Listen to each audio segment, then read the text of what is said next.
Humingi na ng paumanhin si Giselle Sanchez sa kanyang mga sinabi kay Spokes Harry Roque sa nakaraang September 23 event ng mga Alpotera sa The Hague. So yung naging event doon ay 20 and 21, kina Spokes Harry Roque yun at saka ng mga taga New York. And then yung 22 and 23 ay event ng mga Alpot, okay, itong mga makamangga. Itong event na ayaw nilang sumigaw ng Marcos resign. Yun lang yun mga kababayan.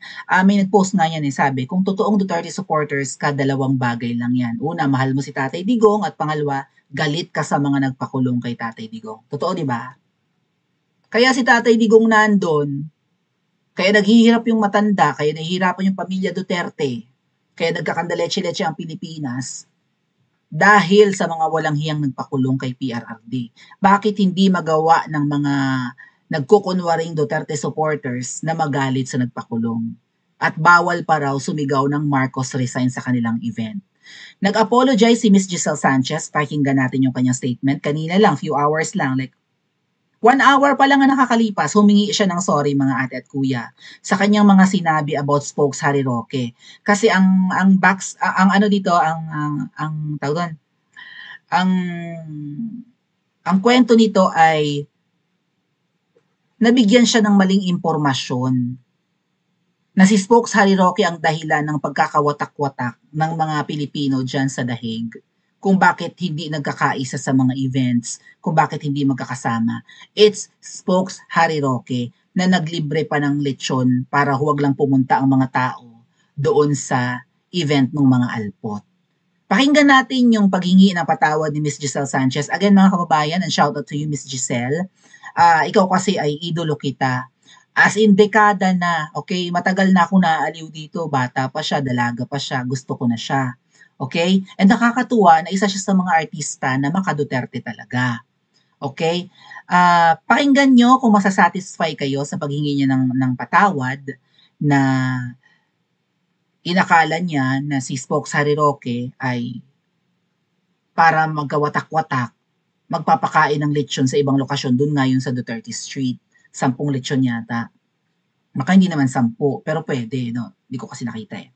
But, well, ang na-receive na info ni Miss Giselle, 10 lechon ang dinala ni Spokes Harry Roque sa Duterte Street, doon pinakain at hindi sa event ng mga Alpot, kaya mga tao nandun. Kaya ang event ng mga Alpot na hino-host ni Giselle Sanchez ay nilangaw or hindi marami ang tao. Okay. Again ha, hindi lang naman si Spokes Harry Roque ang, Miss Giselle, mag-sorry ka rin kay Miss Maharlika. Nabanggit mo si Miss Maharlika sa speech mo nung nasa stage ka. Maharlika, sabi mo ganun, punta ka na dito sa harap. Wala si Miss Maharlika sa event na yon.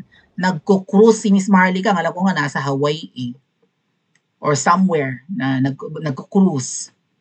O bakit isa rin siya sa binanggit mo? Nawala doon at ayaw lumapit sa unahan. Again, Miss Giselle Sanchez, hindi imbitado si Miss Maharlika sa event ng mga Alpot, hindi rin imbitado si Spokes Harry Roque.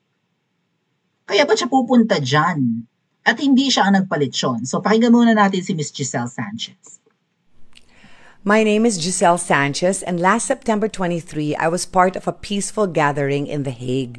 Before going on stage, I heard from one of the supporters that Attorney Harry Roque was giving away 10 lechons in the other venue, dividing the Duterte supporters. I really wanted to call Attorney Harry Roque that time, but I wasn't able to because I didn't have any Wi-Fi. I forgot my Big Sky Travel Wi-Fi that time, so I was not able to confirm this rumor. Before going on stage, I was already advised by Aldo and Alvin not to mention this on stage. But while on stage, I really don't know why, but the rumor kept persisting on my head because I knew and I really believed that Attorney Harry Roque can unite all the Filipinos in The Hague. So, gumawa ako ng panawagan sa kanya. My only fault is I mentioned pa the 10 lechons and everything, which was only a rumor. So, it's a good thing that Attorney Harry Roque is my friend and he called me personally to tell me that Number one, he did not donate the lechons. It was donated by Aleth Salumbre. And number two, he is just seeking asylum and has no plans of dividing the Filipinos. So I would like to publicly apologize if ever this caused damage on Aleth Salumbre or Attorney Harry Roque. But I did say that it was a rumor, and number two, my purpose was not to spread fake news or even divide the Filipinos even more there in The Hague, but my purpose was to unite the Filipinos through Attorney Harry Roque, kasi alam kong magagawa niya yun dahil he is such a great leader. I campaigned for him, he is my friend, and that's why he called me. But I still wanted to do this public apology to express really my remorse for what I did, at inulit ko lang po para sa lahat na sama na po tayo. Tama na yung bashing.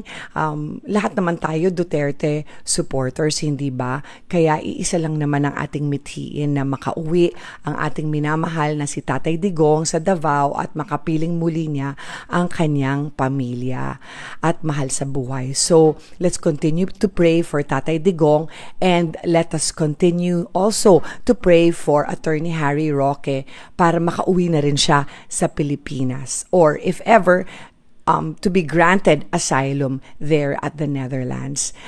Again, my apologies. Salamat po. Okay, so I would like to thank Miss Giselle Sanchez sa kanyang humility, okay? Kilalang personalidad pero marunong magpakumbaba. Ma-appreciate naman at na-appreciate namin, Miss Giselle Sanchez, yung pagpapakumbaba, yung pagiging humble mo, no, na humingi ka pa nga ng pasensya. What else? Sana natutunan mo yung leksyon na sabi mo one of the supporters, 'di ba? You heard it from one of the supporters. Feeling ko si Chupanga yun eh. During the live, 'di ba, na in-upload ko naman na yan, na nandun si Aldog at saka si Chipmunk kasama ni Miss Giselle. May nag-feed sa kanya ng info. At sabi niya, ay, dadaling ko yan sa stage, ganun, babasahin daw niya sa stage or whatever, yung patungkol sa paletsyon ni Harry Roque. So, feeling ko si Chupanga yun, or maybe mga kaibigan ni Chipmunk na nandun din during the live, hindi na nakikita kasi behind the camera. Okay? And yun nga, hindi raw maalis-alis sa isip niya na nagpaletsyon si Spokes Harry Roque. Pinagbawalan daw siya ni Aldog at ni Chipmunk, no, Alvin Chipmunk, na huwag nang sabihin yan sa stage. Feeling ko ano yan eh, reverse psycho. Nagamit ka talaga, Miss Giselle. So sana natutunan mo, no, you have learned your lesson na pwedeng nagagamit ka ng mga manipulators. Again, hindi si Spokes Harry Roque nor Maharlika ang nakaka-divide ng mga tao sa The Hague. May kausap ako kanina, yung Aldog daw na yan masama ang ugali at sinungaling, yung kaibigan ng Chipmunk. Yung nasa likod niyang patago-tago habang nagsasalita ka sa camera, Miss Giselle.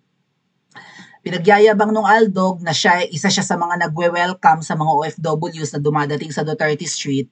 Pero ang totoo, hindi raw nakakapunta yung Aldog na yan sa Duterte Street at hindi nyo nga nakikita. Si Chipmunk lang ang nakikita nyo doon dahil inaantay siya ng mga OFWs, I think ng mga taga-Netherlands din, na pumunta ng Duterte Street at kukomprontahin siya.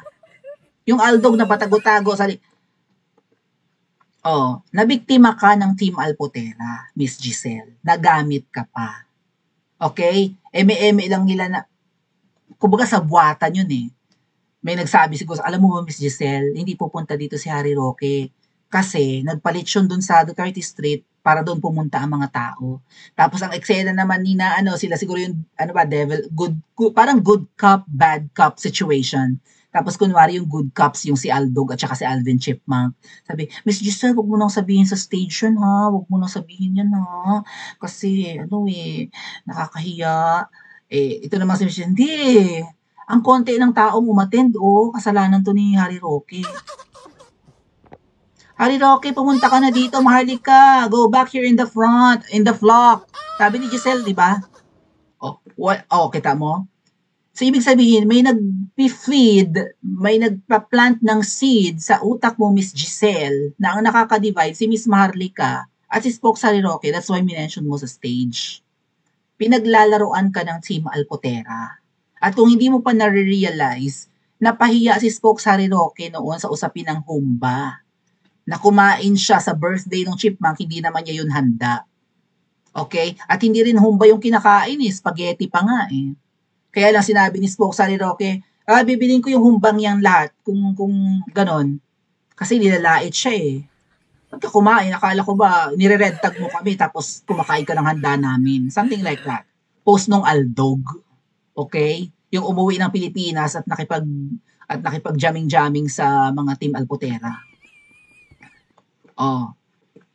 Tapos si Miss Marlica na mention mo rin, ibig sabihin, meron talagang nagtatanim sa isip mo na yung dalawang yan ang nakakasira at nakakasabotahe dyan. So, matter of fact, Miss Giselle Sanchez, at baka wala pang nagsasabi sa'yo, yung mga nang uto sa'yo or nagtanim ng seed sa isip mo against Spoke Sariroque at Miss Marlica, yan yung mga grupong yan. Ang totoong nakaka-divide dyan. Nga lang at hindi mo sila mabatikos, dito nga sa statement mo, sinisave mo pa sila, kasi nga, syempre, sila yung nagpa-event, sila yung gumastos, malamang yung talent fee mo, plus your accommodation and plane ticket, being the host of the program, ay sagot ng Team Alpotera. Or kung sino man ang may pakana ng event na yan. So, hindi mo sila magawang mabatikos at sinisave mo pa sila sa apology mo na to, sa sinabi mo pinagbabawalan kanila, pero hindi talaga mawala sa isip mo. They played you. Ikaw pa naman, Miss Giselle, na ang alam ko, valedictorian ka, Poveda graduate ka. Napaglaruan ka. Manipulators ang mga yan. Okay?